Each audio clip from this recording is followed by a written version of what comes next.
လောကနီတီလာမိန်းမတို့အကြောင်းလောကနီတီရဲ့အဋ္ဌိကန္တမိန်းမတို့အကြောင်းကတော့လူဖွဲ့စီမှာမျိုးသမီးတွေရဲ့အခန်းကဏ္ဍဇီအိုက်တဘာဝနဲ့အိမ်တော်ရဲ့အစဉ်ပြေစေဖို့လိုက်နာရမယ့်ကျင့်ဝတ်တွေကိုလင်္ကာတွေများစွာနဲ့အသေးစိတ်လမ်းညွှန်ထားတဲ့အခန်းဖြစ်ပါတယ်။ဒီအခန်းမှာပါဝင်တဲ့စိတ်ဝင်စားဖို့ကောင်းပြီးလက်တွေ့ကြရဲ့အဓိကအချက်တွေကိုစူးစီးဖော်ပြပေးလိုက်ပါတယ်။၁အမျိုးသမီးတို့ဤစောင့်ထွင်ရမယ့်အလှတရားများလောကနီတီအရာအမျိုးသမီးတဦးရဲ့တကယ်အလှတရားဟာရုပ်ရည်တစ်ခုတည်းတည်းမဟုတ်ပဲအောက်ပါအချက်တွေအပေါ်မှာမူတည်တယ်လို့ဆိုပါတယ်။လင်သားအပေါ်သစ္စာရှိခြင်းမိမိရဲ့ခင်ပွန်းသို့မဟုတ်အိမ်အောင်ဘက်အပေါ်စောင့်ထိန်တဲ့သစ္စာတရားဟာအမျိုးသမီးတွေရဲ့အဓိကအလှတရားဖြစ်ပါတယ်။နူးညံ့သိမ်မွေ့ခြင်းအပြောအဆိုအမှုအရာယဉ်ကျေးသိမ်မွေ့ခြင်းဟာဂုဏ်သိက္ခာကိုတိုးတက်စေပါတယ်။အိမ်အောင်မှုထိန်သိမ်းနိုင်ခြင်းအိမ်နဲ့အလုပ်တွေကိုတည့်ရက်စင်ကြယ်အောင်စီမံနိုင်ခြင်းနှစ်ချီးမွမ်းထိုက်သောဇနီးကောင်9မျိုး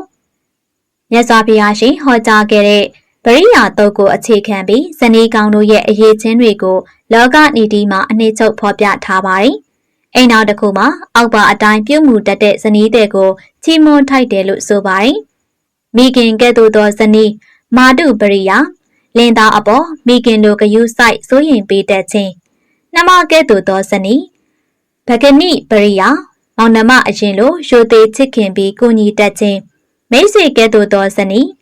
တခိပရိယာရင်ဖွင့်တိုင်ပင်ပေါ်မိတ်ဆွေကောင်တို့အနားမှရှိပေးခြင်းကျွန်ကဲ့သို့သောဇနီးဓာတိပရိယာသီးခံခွင့်လို့စိတ်အပြည့်ရှိပြီးလင်သားစိတ်ချမ်းသာအောင်ဖြည့်ဆည်းပေးခြင်း၃တတိပေးထားသည့်ဇီအိုက်နှင့်တဘာဝများ